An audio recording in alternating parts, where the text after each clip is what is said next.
scusa ai miei genitori, ma in mezzo alla foto di loro due io porto sempre quella di Ronaldo. Parole e musica di Giuseppe Prisco, per tutti Peppino, uno dei 3 ufficiali superstiti del suo battaglione nella campagna di Robussia. Per oltre mezzo secolo nell'organigramma nerazzurro, il più grande interista di tutti i tempi, autore di decine di battute caustiche che ben descrivevano l'anima, l'essenza interista, l'amare la squadra sopra ogni cosa, l'essere ontologicamente diversi, magari sconfitti a volte, ma sempre con un guizzo. Una visione del mondo unica e irripetibile, nata a inizio Novecento da un'idea fortissima, ancora attuale: il talento sopra ogni cosa come unico campanile riconosciuto.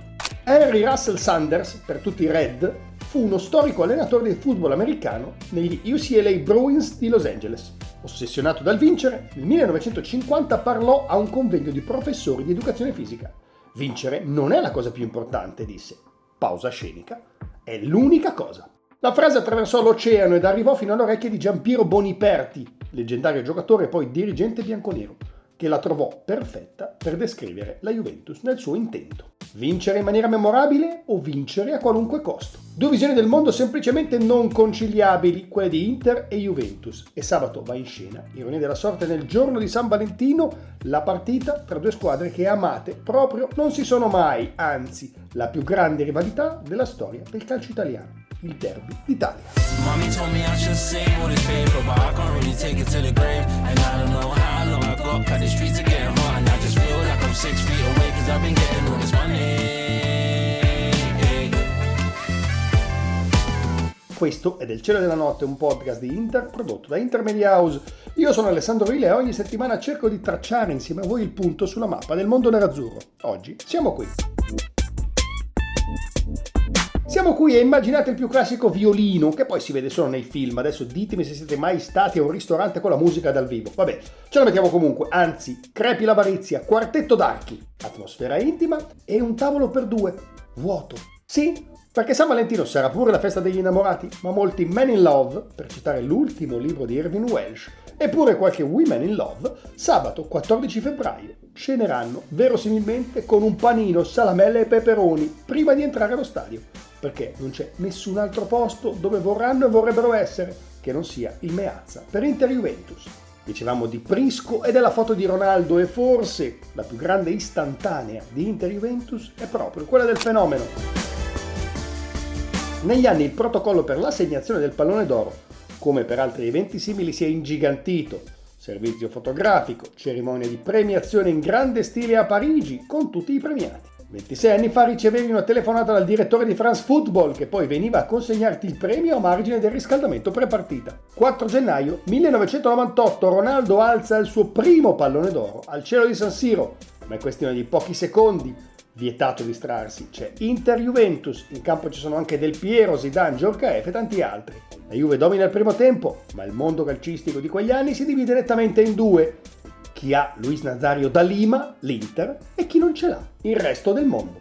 Steven Spielberg girerà Prova a prendermi solo 4 anni dopo, ma l'azione che si sviluppa a inizio ripresa è un ottimo trailer. Ronaldo lascia lì Montero, disperato Mark Giuliano prova a entrare in scivolata, neanche presa la targa. Ronny sgasa e Djorkaeff capisce tutto, l'ha visto fare 1000 volte in allenamento, da lì Ronaldo non calcia, la mette bassa sul secondo palo. Basta farsi trovare pronto all'appuntamento e poi scegliere il fotografo a bordo campo a cui fare il sorriso migliore. Si pensi che all'inizio io c'è la palla, faccio il passaggio a Zanetti. Zanetti ancora è veloce, però se facciamo Zanetti e me posso ancora vincere a questi tempi. Però quando Ronaldo ha la palla e che lui va, io corro come un pazzo. E arriva al momento giusto quando fa il passaggio e faccio gol. Era un gol importantissimo. Giuliano, ahimè, nella gara di ritorno riuscirà a prenderlo.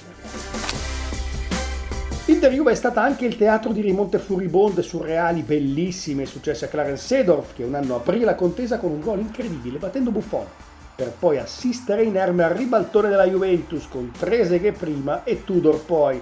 Col fare aristocratico che lo contraddistingue tuttora l'olandese, semplicemente si rifiutò di perdere la partita come fosse un duello rusticano, segnando a una manciata di secondi alla fine uno dei gol più belli mai visti a San Siro.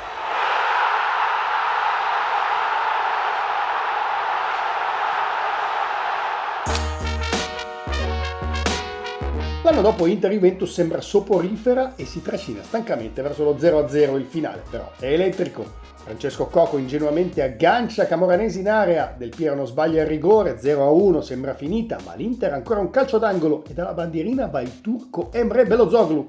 Ultima azione della partita, in area ci vanno tutti, anche il portiere Francesco Toldo, 1,97 m, su chi faccia davvero il gol dell'1-1, nonostante le decine di inquadrature, il dibattito è tuttora aperto. Parte la rincorsa di Emre, palla dentro, mischia, attenzione, gol!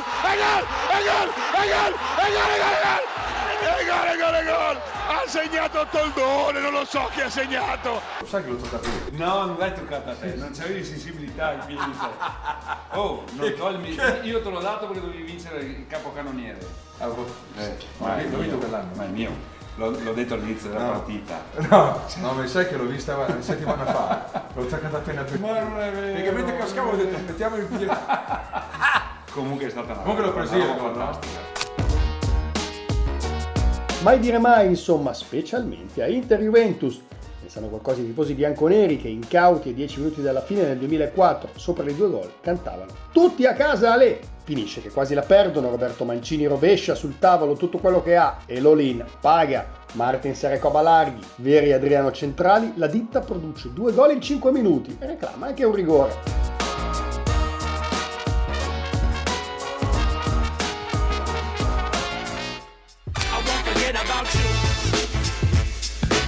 C'è tempo nel romanzo di formazione delle sfide tra le due anche per i gol casuali al limite dell'involontario, come quello di Muntari. Il gol di Muntari a San Siro nel 2008, in collaborazione con l'inedita coppia gol Ibrahimovic-Adriano. Sulle Muntari è lui, l'interista che non ti ricordi di questa settimana, arrivò dal Portsmouth come seconda scelta di José Mourinho alla voce incursore di centrocampo. La prima era un certo Frankie Lampard che, ai noi, il Chelsea non liberò. Quanto al resto, Sulley, o Sulley che dir si voglia, è degno rappresentante del club centrocampisti amici di Zlatan Ibrahimovic, che annovera tra gli altri Antonio Nocerino e Kevin Prince Boateng. Come testimonia il gol segnato alla Juve in quel match, frutto non sappiamo quanto consapevole dell'azione creata dal talento svedese. L'anno dopo tocca a Maicon in quello che probabilmente è il momento sportivo più drammatico della storia dell'Inter, che aspetta il Barcellona dei marziani qualche giorno dopo per una semifinale di Champions contro il campione in carica che appare ben più che sbilanciata. Prima di giocare a scacchi coi catalani, però, c'è da battere la Juve in casa per continuare a inseguire il sogno scudetto, dove la rivale però è la Roma. Il bianconero Sissoko si fa cacciare via nel finale del primo tempo, ma il muro juventino regge fino al finale, quando arriva la capoeira. Una delle possibili origini della parola capoeira, la danza lotta brasiliana, è dalla parola capoeira, che indica dove un albero nasce nello stesso posto dove c'era stato un albero abbattuto, e per sbloccare quell'Inter Juve e continuare a credere nel sogno scudetto. Maicon Douglas Cisenando, che non sappiamo se si dilettasse nella nobile arte della danza brasiliana da combattimento, comunque fa la capoeira.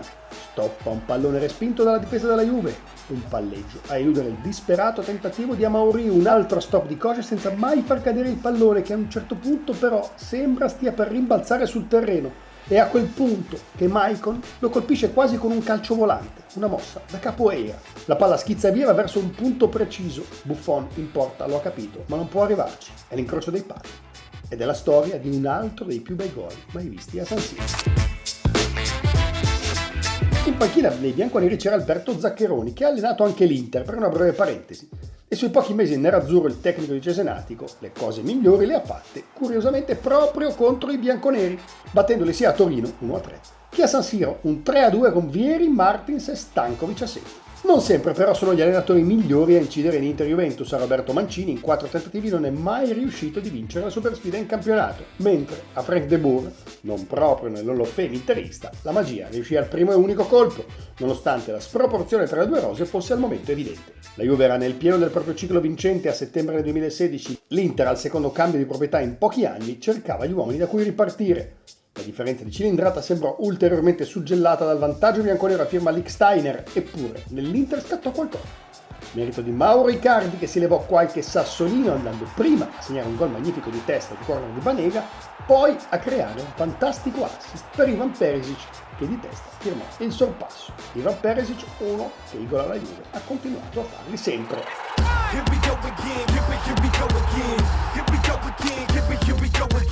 Era la Juve dei 9 titoli in fila, una squadra costruita da Antonio Conte, resa ancora più solida da Massimiliano Allegri col tocco finale di Maurizio Sarri.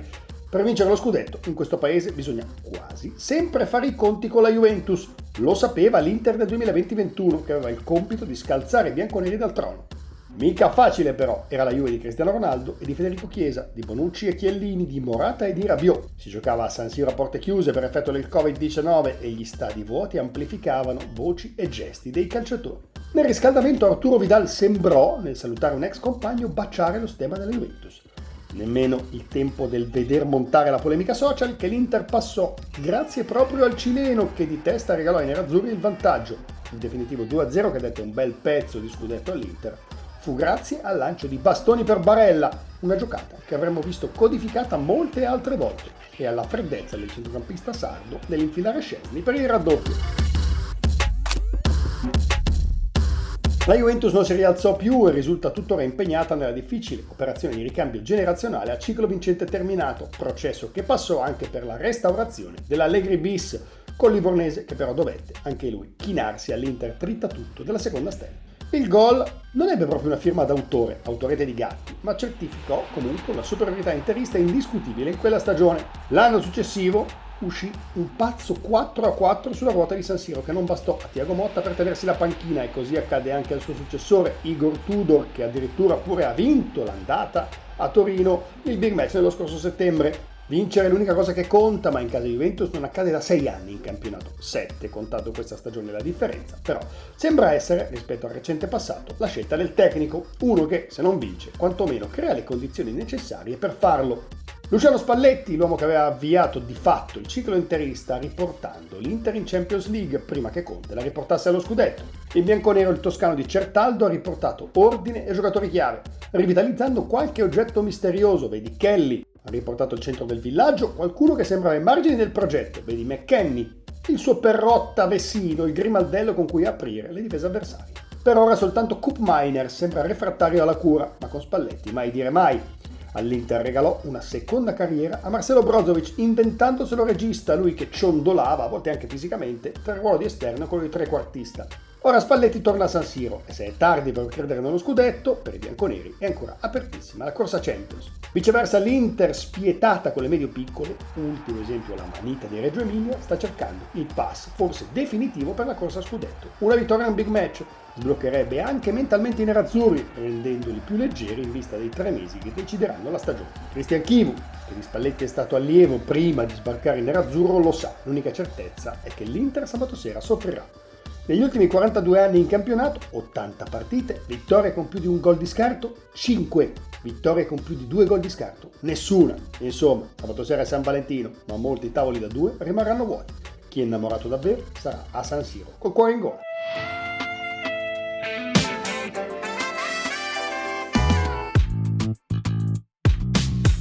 Il Cielo della Notte è un podcast di Inter prodotto da Intermedia House. Se vi è piaciuto e anche se vi è piaciucchiato ma pensate che la prossima puntata sarà sicuramente un filo meglio, cliccate la campana che trovate appena sotto il titolo del podcast su Spotify per non perdere neanche un episodio e darci 5 stelle. Mommy told me I should save all this paper, but I can't really take it to the grave. And I don't know how long I got, 'cause the streets are getting hot, and I just feel like I'm 6 feet away, 'cause I've been getting all this money.